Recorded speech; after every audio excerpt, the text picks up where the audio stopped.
సమాజంలోని ఏ వృత్తి వారికైనా సమస్యల నివారణకు, వ్యక్తి పురోభివృద్ధికి విద్య ప్రధానమైనదని జిల్లా ట్రాన్స్పోర్ట్ అధికారి శ్రీనివాస్ అన్నారు. కౌండిన్య పరపతి సంఘం ఆధ్వర్యంలో నిర్వహించిన 10వ తరగతి విద్యార్థుల ప్రతిభా పురస్కారాల వేడుకల్లో పాల్గొన్న జిల్లా ట్రాన్స్పోర్ట్ అధికారి శ్రీనివాస్ గౌడ్, జిల్లా పంచాయతీ అధికారి స్వరూప అభిప్రాయపడ్డారు. కౌండిన్య పరపతి సంఘం అధ్యక్షుడు కుర్రెముల్ల యాదగిరి అధ్యక్షతన జరిగిన వేడుకల్లో 10కి 10 మార్కులు సాధించిన గౌడ విద్యార్థులకు నగదు పారితోషకాలతో పాటు జ్ఞాపికాలతో సన్మానం చేశారు.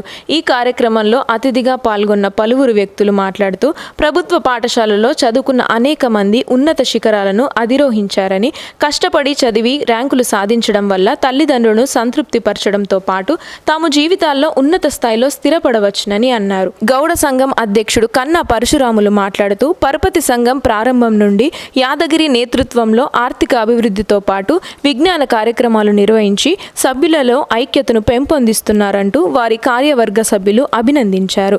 ఈ కార్యక్రమంలో జిల్లా డిఓ కె రాంప్రసాద్, గౌడ సంఘం రాష్ట్ర నాయకుడు Peddi Vasantha memorial trust chairman Peddi Venkatanarayana Goud, Bairagoni Srinivas తదితరులు పాల్గొన్నారు.